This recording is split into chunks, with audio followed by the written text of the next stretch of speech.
First ever factory outlet Mukunda jewellery KPHB Kothapet Khammam Somajiguda Hanamkonda. జై శ్రీకృష్ణ. ఆండాల్ తిరువడిగళే శరణం. తిరుప్పావైలో ఈరోజు మనం ధనుర్మాసంలో 16వ పాసురంలోకి ప్రవేశించాం. 16వ పాసురం చాలా విశేషమైనటువంటి పాసురం. కొన్ని పాసురాలు విశేష పాసురాలు ఉంటాయి. మనం పుస్తకంలో చూసినట్లయితే ఆ పాసురం కంటే ముందు ఒక నక్షత్రం గుర్తుంటుంది, స్టార్ మార్కు. అవి ఇవన్నమాట విశేష పాసురాలు అన్నమాట. ఆచార్య ప్రధానమైనటువంటి పాసురం ఈరోజు పాసురం. నాయగనాయ్ నింద్రనంద గోపనుడయ కోయిల్ కాపానే. ఈ గోపికలందరూ కూడా అందరినీ నిద్ర మేలుకొల్పొచ్చేసి మొత్తం నందకులంలో ఉండే అందరూ కూడా ఒక చోట చేరారు. చేరి నడుచుకుంటూ ఆ గడగడ ఉనికి చలిలో కృష్ణుడి భవనం దగ్గరికి చేరారండి. ఆ భవనం దగ్గరికి చేరితే బయట ఇద్దరు కావలి వాళ్ళు ఉన్నారనమాట. ముందు కావలి వాళ్ళని ప్రార్థిస్తున్నారు. నాయగనాయ్ నింద్ర నంద గోపనుడయ కోయిల్ కాపానే. అంటే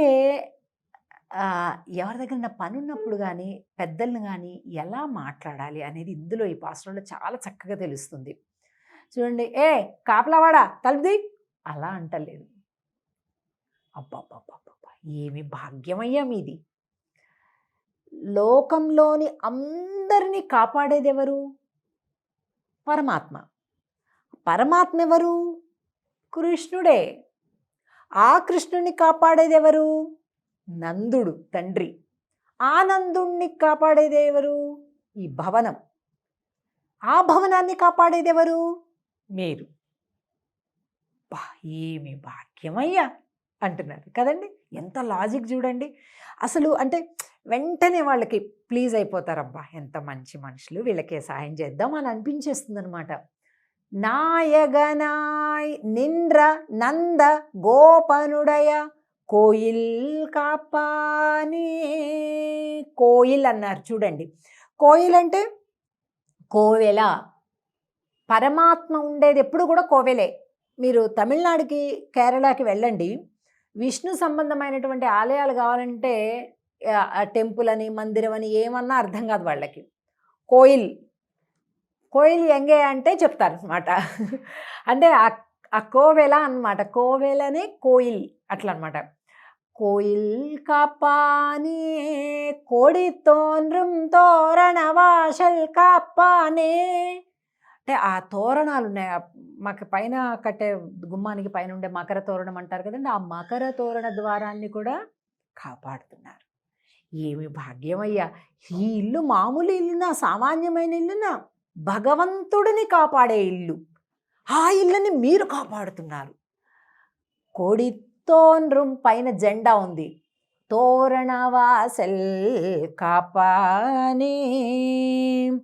పైన ఎందుకు జెండా పెట్టారు తెలుసా స్వామి? వీళ్ళకి ఏ తెల్లవారుజామున చీకట్లలో కానీ ఎప్పుడు కానీ ఇగో ఇది కృష్ణుడి ఇల్లు అని అర్థం కావాలంటే పైన ధ్వజం ఉండాలన్నమాట. అందరి గోపికలకి మంచిగా తేలిగ్గా రూట్ అర్థం అవడం కోసం అట్లా పెట్టాడట స్వామి. అయిపోయింది. మణి కదవం తాల్తిరవాయ్. వీళ్ళు ఇలా అనేసరికి వాళ్ళకి చాలా ఆనందం అయిపోయింది. వచ్చేసేయండి లోపలికి అన్నారు. అయ్యో స్వామి అలా కాదు, మీరే మణులతో కూడినటువంటి ఆ తలుపు గడి మీరే తెరవాలి, మేం తెరవం, మీరే తెరవాలి అని చెప్తున్నారు. ఎందుకు? ఆ స్వరూపం కాదయ్యా, మీరు అనుమతించారు అంటే మీరు తెరవటమే స్వరూపం. అంటే అమ్మా బాగానే ఉంది కానీ ఒకప్పుడు స్వామికి నష్టం చేయడానికి, స్వామిని చంపటానికి ఒక పూతన వచ్చింది, రాక్షసి. అంటే మరి ఎవరిని ఎట్లాగా సందేహించాలో అర్థం కావట్లేదమ్మా. అంటే అంటుంది కదా ఆండాళ్ళ తల్లి గోష్ఠి, అయ్యయ్యో అదెవరో పూతన రాక్షసి. కానీ ఆయరు సిరుమియరో ముక్కు, మేము చాలా చిన్నపిల్లలం, కుడి ఎడమలు తెలియనటువంటి, కల్లా కపటం తెలియనటువంటి చిన్న పాపలం మేమంతా కూడా. మాకు ఆ రాక్షసికి పోలిక ఎక్కడయ్యా? అది స్త్రీ రూపంలోనే వచ్చి ఉండొచ్చు, మేము స్త్రీలమే కావచ్చు, కానీ మేము పూతన రాక్షసులం కాదు అయ్యా, మేము చిన్న పాపలం. చిన్న అంటే చిన్న లేగ దూడలాగా కూడా వచ్చాడు ఒకసారి. చిన్నవాళ్ళంటే వాళ్ళు కరెక్టే అనుకోవడానికి వీలుందా? లేదు. చిన్న లేగదూడ అవతారంలో వస్తే స్వామికి ఎంత కష్టమైందో తెలుసా? అంటే అయ్యో స్వామి, మేము లేగదూడలం కాదు, కుడి ఎడమలు తెలియని చిన్న పాపలం, స్వామిని దర్శనం చేసుకోవటమే మాకు కావాలి, ఇంకేమీ అవసరం లేదు. నేను అట్లా దూరంగా ఒకసారి స్వామికి ఇలా నమస్కారం చేసుకొని వెళ్ళిపోతాం. ఎందుకంటే మమ్మల్ని ఈరోజు రమ్మని స్వామి చెప్పాడు, మీకు చెప్పలేదా? నిన్నలే వాయ్ నేరందాన్ మాయన్ మణివண்ணన్, నిన్నలే వాయ్ నేరందాన్ తూయోమాయ్ వందోం తుయిలెజ పాడువాన్. పరిశుద్ధులమై వచ్చాం, ఎటువంటి చెడ్డ ఆలోచన లేదు మాకు. తుయిలెజ పాడువాన్, స్వామికి మేలుకొలుపు పాటలు పాడాలి అనేది మా ఇష్టం. అంతేకాదు వాయాల్ మున్నం మున్నం మాతాదే అమ్మా, వద్దు వద్దు అని ముందే నిషేధపు మాటలు మాట్లాడకండయ్యా. నీనేసని లైక్క దవం నీకు ఏలో రెంబావాయ్.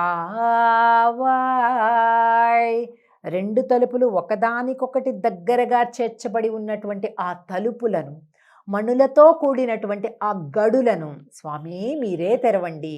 ఇది వినయంతో కూడినటువంటి ప్రార్థన.